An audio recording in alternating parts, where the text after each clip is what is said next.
kafi usulul kafi wanda muka taba tafiya da shi ba ma suka ki fitowa. Bayangin, ada sebuah kelompok yang namanya kalau diterjemahkan bebas sering dianggap berarti pendidikan barat itu haram. Awalnya cuma sekumpulan orang yang ngaji bareng, terus berubah jadi kelompok bersenjata, lalu berhasil menguasai banyak wilayah. Bahkan sempat bikin dunia geger gara-gara menculik ratusan siswi sekolah dalam semalam. Yang bikin makin aneh, pendirinya sendiri dulu dikenal sebagai ustadz yang ceramahnya santai, bukan jenderal, bukan mantan tentara, apalagi superhero Marvel. Tapi dari ceramah-ceramah itulah muncul sebuah organisasi yang kemudian dikenal dunia sebagai Boko Haram. Gimana ceritanya kelompok ini bisa lahir? Siapa sebenarnya pencetusnya? Kenapa bisa berkembang begitu cepat? Dan uang mereka sebenarnya datang dari mana? Hari ini kita bakal bahas semuanya secara runtut.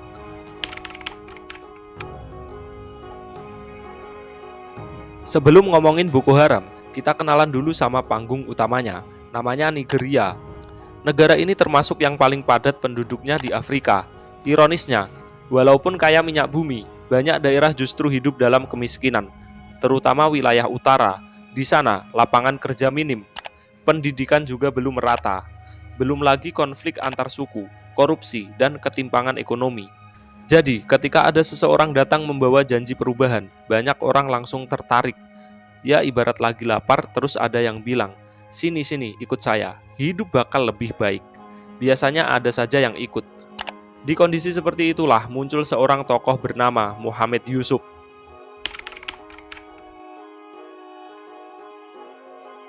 Muhammad Yusuf lahir di wilayah Nigeria Utara sekitar awal 1970-an.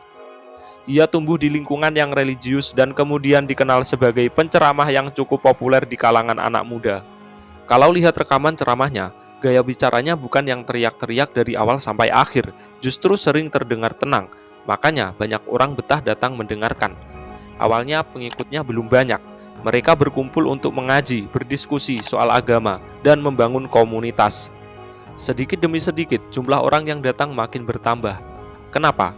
Karena Yusuf sering mengkritik kondisi Nigeria. Menurutnya, pemerintah dipenuhi korupsi, kesenjangan sosial, dan gagal memberikan kehidupan yang layak bagi masyarakat. Nah, bagian inilah yang membuat ceramahnya menarik perhatian banyak orang. Banyak warga yang memang sudah kecewa dengan keadaan negara. Jadi, ketika ada orang yang berani mengkritik pemerintah, mereka merasa, nah ini nih yang ngomongin keresahan kita. Tapi, seiring waktu, isi ceramah Yusuf menjadi semakin keras. Ia mulai menolak berbagai sistem yang dianggap berasal dari Barat. Mulai dari model pemerintahan modern, sistem hukum tertentu, hingga pendidikan bergaya Barat. Dari sinilah muncul julukan yang kemudian sangat terkenal, Boko Haram. Menariknya, nama itu sebenarnya bukan nama resmi organisasi mereka. Boko dalam bahasa setempat sering dikaitkan dengan pendidikan bergaya Barat. Sedangkan haram berasal dari bahasa Arab yang berarti terlarang. Jadi, media dan masyarakat lebih sering menyebut kelompok ini sebagai Boko Haram, walaupun organisasi tersebut kemudian memakai nama resmi yang lebih panjang. Di awal kemunculannya, mereka belum langsung dikenal sebagai kelompok bersenjata, lebih mirip komunitas yang memiliki pengikut setia. Bahkan, ada yang rela pindah rumah agar bisa tinggal dekat dengan Yusuf. Ada juga yang memutuskan berhenti sekolah, karena menganggap ajaran kelompok itu lebih penting. Kalau dipikir-pikir, ini seperti seorang kreator konten yang awalnya cuma bikin podcast, followersnya makin banyak, lalu fanbase-nya berubah jadi komunitas yang sangat fanatik. Bedanya, kalau kreator biasanya paling ngajak beli merchandise, kalau yang ini pengaruhnya berkembang ke arah yang jauh lebih berbahaya. Dan sayangnya, ketegangan antara kelompok Yusuf dengan pemerintah Nigeria terus meningkat, sampai akhirnya tahun 2009 menjadi titik balik yang mengubah segalanya. Disinilah Boko Haram berubah dari kelompok yang dikenal lewat ceramah menjadi organisasi bersenjata yang kemudian menggemparkan dunia. Kalau tadi Boko Haram masih dikenal sebagai kelompok yang berpusat pada ceramah dan komunitas, tahun 2009 menjadi momen yang benar-benar mengubah arah sejarah mereka. Hubungan antara kelompok Muhammad Yusuf dan aparat keamanan Nigeria memang sudah lama memanas. Ketegangan itu akhirnya meledak menjadi bentrokan di beberapa wilayah di Nigeria Utara. Situasinya dengan cepat memburuk. Bentrokan berlangsung selama beberapa hari dan menimbulkan banyak korban, baik dari pihak kelompok maupun aparat. Pemerintah kemudian mengarahkan operasi keamanan dalam skala besar untuk membubarkan kelompok tersebut. Di tengah operasi itu, Muhammad Yusuf berhasil ditangkap. Banyak orang mengira, ya udah berarti selesai dong. Ternyata belum. Tak lama setelah ditangkap, Yusuf meninggal dunia saat berada dalam penguasaan aparat. Rekaman dan foto-foto setelah penangkapannya kemudian beredar luas dan memicu kontroversi karena banyak pihak yang mempertanyakan bagaimana proses penanganannya saat itu. Justru disinilah masalahnya. Alih-alih membuat kelompok itu bubar, kematian Yusuf malah dijadikan simbol oleh para pengikutnya. Mereka menganggap pemimpin mereka telah menjadi korban ketidakadilan. Akibatnya, kelompok yang tadinya sudah terpukul justru kembali bangkit dengan semangat balas dendam. Ibaratnya, kalau sebuah tim kehilangan kapten, biasanya permainan langsung berantakan. Tapi di kasus ini, malah muncul kapten baru yang permainannya jauh lebih ekstrim. Orang itu adalah Abu Bakar Shekau. Kalau Muhammad Yusuf dikenal sebagai penceramah, Shekau dikenal karena gaya kepemimpinannya yang jauh lebih keras.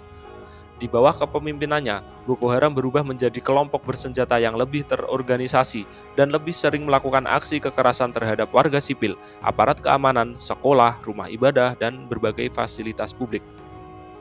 Sejak saat itu, nama Boko Haram mulai sering muncul di berita internasional, bukan lagi karena ceramah pendirinya, melainkan karena rangkaian serangan yang menimbulkan korban dalam jumlah besar dan membuat jutaan warga di Nigeria serta negara-negara tetangga terpaksa mengungsi. Dan dari sinilah muncul pertanyaan besar, kalau kelompok ini terus berkembang, uangnya dari mana? Karena menjalankan organisasi sebesar itu tentu membutuhkan sumber daya. Ini pertanyaan yang sering muncul, kalau Boko Haram bisa bertahan bertahun-tahun, uangnya dari mana? Jawabannya, nggak sesederhana ada satu negara yang tiap bulan transfer sambil nulis keterangan, buat jajan organisasi. Menurut berbagai laporan dari pemerintah, lembaga internasional, dan peneliti, pendanaan Boko Haram berasal dari beberapa sumber yang berubah seiring waktu, bukan dari satu penyandang dana tetap. Di masa awal berdirinya, kelompok ini banyak memperoleh dukungan dari sumbangan para simpatisan. Sebagian pengikut menyumbangkan uang, barang, atau bantuan logistik karena percaya pada ajaran yang disampaikan oleh Muhammad Yusuf. Selain itu, ada juga laporan yang menyebut beberapa tokoh atau jaringan tertentu pernah memberikan bantuan keuangan kepada kelompok keagamaan di Nigeria Utara. Namun, hubungan langsung dengan Boko Haram tidak selalu mudah dibuktikan, dan banyak tuduhan yang tidak pernah dipastikan di pengadilan. Jadi, bagian ini memang masih menjadi perdebatan di kalangan peneliti. Setelah konflik semakin besar, sumber pendanaan Boko Haram ikut berubah. Mereka diduga memperoleh dana dari berbagai aktivitas kriminal seperti perampokan, pemerasan, penculikan untuk meminta tebusan, dan penjarahan di wilayah yang mereka kuasai. Berbagai laporan internasional menyebut sumber-sumber inilah yang kemudian menjadi salah satu penopang utama keberlangsungan kelompok tersebut. Ibaratnya, kalau awalnya hidup dari uang donasi, lama-lama mereka lebih banyak bertahan dari hasil kejahatan. Nah, sempat juga muncul pertanyaan, apa Boko Haram didanai Al-Qaeda atau ISIS? Jawabannya agak rumit. Pada awal perkembangannya, beberapa analis melihat adanya hubungan atau kontak dengan jaringan ekstremis di kawasan Afrika, termasuk dugaan pelatihan atau pertukaran pengalaman dengan kelompok seperti Al-Qaeda in the Islamic Maghreb. Namun, besarnya dukungan finansial langsung masih diperdebatkan dan tidak ada bukti bahwa seluruh operasional Boko Haram dibiayai oleh satu organisasi luar. Kemudian pada tahun 2015, di bawah kepemimpinan Abu Bakar Shekau, Boko Haram menyatakan baiat kepada Islamic State. Banyak orang langsung berpikir, wah berarti sekarang uangnya pasti dari ISIS. Belum tentu. Para peneliti menjelaskan bahwa hubungan itu lebih sering dipahami sebagai dukungan ideologis, propaganda, dan sebagian bentuk koordinasi. Sementara sebagian besar biaya operasional Boko Haram tetap berasal dari sumber-sumber lokal dan aktivitas kriminal di kawasan tempat mereka beroperasi. Jadi kesimpulannya, Boko Haram tidak bergantung pada satu ATM rahasia. Sumber dananya berubah-ubah sesuai kondisi, mulai dari dukungan simpatisan di masa awal, lalu semakin banyak mengandalkan hasil tindak kriminal ketika konflik berkepanjangan. Sayangnya, dengan pendanaan tersebut, kelompok ini mampu memperluas pengaruhnya. Dan pada tahun 2014, mereka melakukan aksi yang membuat seluruh dunia benar-benar menoleh ke Nigeria, yaitu penculikan ratusan siswi sekolah di kota Chibok. Bab itu menjadi salah satu titik paling kelam dalam sejarah Boko Haram.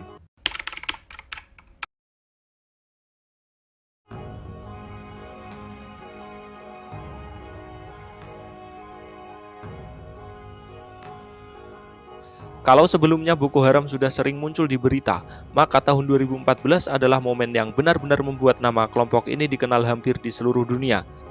Semuanya bermula di sebuah kota kecil bernama Chibok. Malam itu, ratusan siswi sedang berada di sekolah untuk mengikuti ujian. Mereka mungkin cuma kepikiran satu hal, semoga besok soalnya jangan susah-susah amat. Tapi, yang datang bukan pengawas ujian, melainkan anggota Boko Haram. Menurut berbagai laporan, kelompok tersebut menyerbu sekolah dan menculik lebih dari 270 siswi. Sebagian berhasil melarikan diri dalam beberapa hari berikutnya, tetapi banyak lainnya tetap dibawa pergi. Peristiwa ini langsung menggemparkan Nigeria. Awalnya, pemerintah mendapat kritik karena dinilai lambat merespon. Keluarga para siswi pun hidup dalam ketidakpastian. Hari berganti minggu, minggu berganti bulan, anak-anak mereka belum juga kembali. Lalu, media internasional mulai memberitakan kasus ini secara besar-besaran. Muncullah kampanye yang sangat terkenal, #BringBackOurGirls. Tagar itu menyebar ke seluruh dunia. Tokoh-tokoh internasional, selebritas, hingga pemimpin berbagai negara ikut menyuarakan agar para siswi segera dibebaskan. Bisa dibilang, inilah pertama kalinya banyak orang di luar Afrika benar-benar mengenal nama Boko Haram. Sayangnya, tidak semua korban langsung bisa pulang. Sebagian berhasil dibebaskan atau melarikan diri dalam beberapa tahun berikutnya melalui berbagai proses. Tetapi ada pula yang baru kembali setelah waktu yang sangat lama. Dan sebagian lainnya hingga kini nasibnya masih belum sepenuhnya jelas menurut berbagai laporan. Tragedi Chibok juga memperlihatkan satu hal penting. Konflik ini bukan cuma soal bentrokan antara kelompok bersenjata dan pemerintah. Korban terbesarnya justru masyarakat sipil. Anak-anak, guru, petani, pedagang, dan warga biasa yang sama sekali tidak terlibat. Ibaratnya yang lagi ribut bos-bosnya, tapi yang paling banyak kena dampak malah orang-orang yang cuma pengen hidup tenang. Setelah tragedi Chibok, tekanan internasional terhadap pemerintah Nigeria semakin besar. Berbagai negara mulai meningkatkan kerjasama dalam bidang intelijen, bantuan kemanusiaan, dan upaya menghadapi ancaman Boko Haram. Namun, di balik semua itu muncul masalah baru. Bukan cuma pemerintah Nigeria yang menghadapi Boko Haram, tetangga-tetangganya juga mulai ikut terdampak. Konflik pun meluas ke negara-negara sekitar seperti Niger, Chad, dan Kamerun.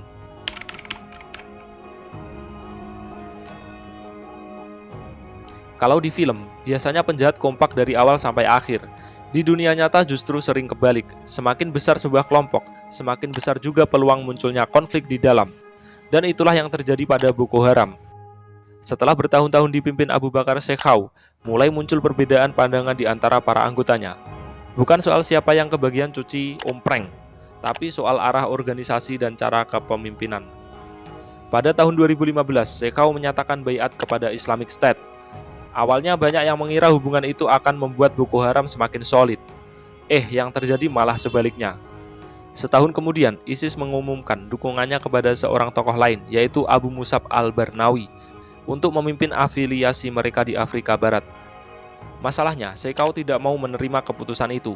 Jadilah organisasi tersebut terbelah menjadi dua kubu besar. Yang pertama, kelompok yang tetap setia kepada Shekau.